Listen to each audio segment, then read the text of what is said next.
And welcome to BigJollyPolitics.com and our 2014 Republican primary candidate interviews. I'm David Jennings. Today I'll be talking to Robin Riley. Robin is running for Congress in District 36, which, of course, is my home district. The uniqueness of the district lies in its diversity. It's such a large geographical area that you have a mix of urban, suburban, and rural areas. And business runs the gamut from the space industry to the petrochemical to lumber to ranching to farming to seafood. Throw in a little sport fishing on the bay in Toledo Bend, you begin to get an idea of just how diverse the district is. Good to have you on BigJollyPolitics.com, Mr. Riley. How are you today? Well, thank you, Mr. Jennings. I appreciate it. We're just doing great. It's a rainy day today, but it's nice weather anyway. Okay. Well, why don't we just start by introducing letting you introduce yourself to the viewers here at Big Jolly Politics, and just basic stuff. Where you grew up, what schools you went to, are you married, you have any children, what occupation? Just take as much time as you want to do that. Well, thank you very much. I appreciate that.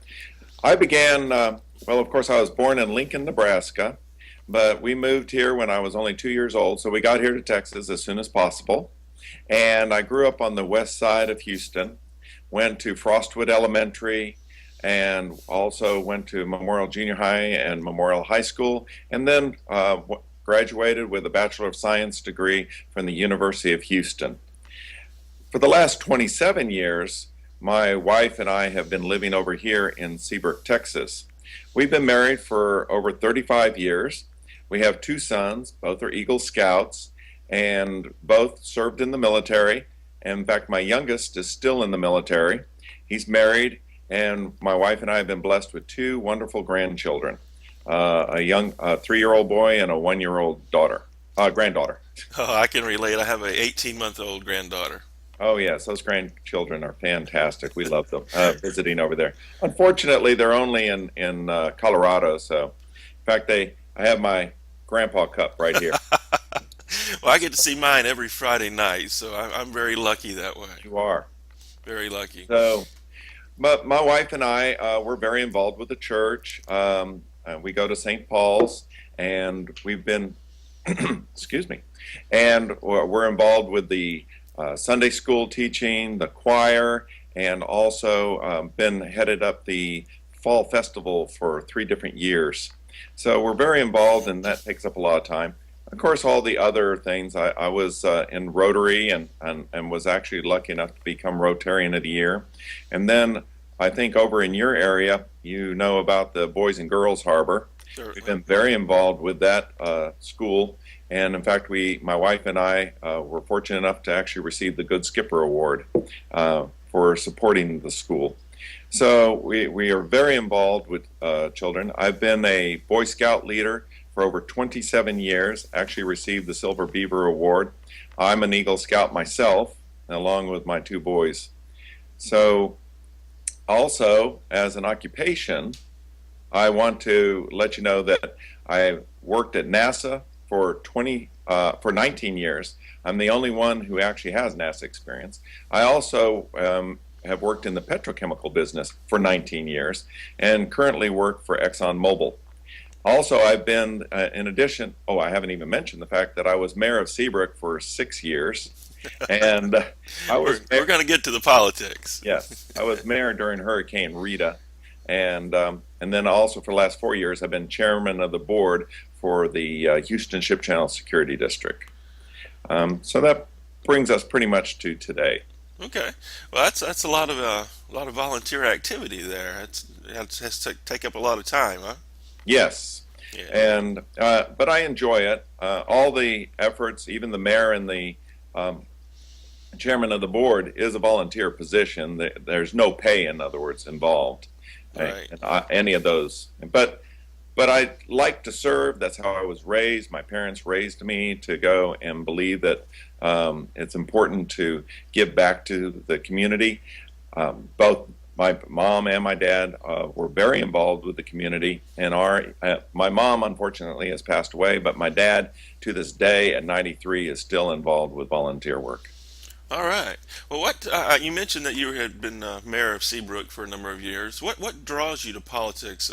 I mean, you talked about serving. Is that part of it, or is it a different interest, or what? Just what brings you into the political realm? I've been very involved with the politics in my community from practically from the beginning, starting with my homeowners association, serving as a councilman of the city. I also was chairman of the Parks Board. I've been involved with their charter commission, the master plan commission. While I was on the city council, that was when we passed the master plan that we currently use today in our city. We also were one of the first to involve um, curbside recycling. Actually, we were the very first city in the entire southeast quadrant of the United States to go and have curbside recycling that also includes apartments. And ours is fully voluntary, and you don't even have to sort it. And because of the voluntary nature of it, it has a very good return rate. So it's very good that what I did on the council, but then as mayor, I served 6 years, still have a record as the longest serving mayor in the history of our city. And during that time period, we built a new fire station. We got involved with building a new library, new roads. We got several new parks. And we did all of that without raising any taxes or laying anybody off or cutting any pensions. In fact, we actually increased the pensions of our employees in the police department while I was in service also. Goodness, that sounds pretty good. Well, what about Republican politics? Have you been precinct chairs, stuff like that? Well, no, I'll have to admit, no, I've not been that involved with the Republican Party, although I am, of course, running as a Republican right now. Basically, because, as you had mentioned earlier, I've been very involved with the city politics, the running of the Ship Channel Security District, and Rotary and Church, and I was also on the board of directors of the YMCA. I mean, there's a lot of involvement, so basically it was just time. Okay, no problem. Well, as I mentioned in the intro, CD36 is, of course, very diverse. Um, you're probably feeling it right now from having to travel all over the place. Yes. It's quite a large geographical area. Well, are there any issues that you see that a voter in Jasper, Woodville, somewhere in deep East Texas would have in common with a Clear Lake space industry worker? Well, family values is a very major issue throughout the entire district, all 9 counties. That's a fundamental issue. The morality of our country, it seems to be slowly deteriorating, and we need to do something to reinforce and to establish a better sense of values within our country. I think a lot of it has to do with Hollywood. Hollywood is promoting as a norm a perverted way of running our country. So I think that I firmly believe that this country was founded on Christian principles, and I see that slowly fading. That's something that we need to correct. We need to return to our founding principles that our founding fathers had established 250 years ago. How does a congressman help return those values you talk about? Well, I think it's similar to my values as a Christian. I think setting an example is the first thing you do. You need to go and set an example to the rest of your constituents and to show them. My wife and I have been married for over 35 years, and our children are both good, outstanding citizens. And I think that by projecting that is the first step. Secondly, we should just go and rain on the bully pulpit in regards to explaining that when the media is promoting values that are contrary to what our country was founded on, that because of free speech, of course they can do it, but we need to go and counter that with expressing that that isn't necessarily what's good for the country. Those are two things. By doing it legislatively, I'm not sure that I cannot think of a way currently to be able to do that, right? Right. Okay. I agree. I was just curious how you would handle that. What about the district itself? Like I said in the intro, I mean the businesses are all over the place. We have the sport fishing, the recreational part of it. What do you see are the three biggest issues or challenges facing the district? Well, the first one, as I had mentioned before, is family values. I believe that the foundation of the country begins at home. The second one is job creation. I know firsthand from my experience, because of being in the oil and gas industry for over 19 years, how important the Keystone Pipeline will be for creating jobs.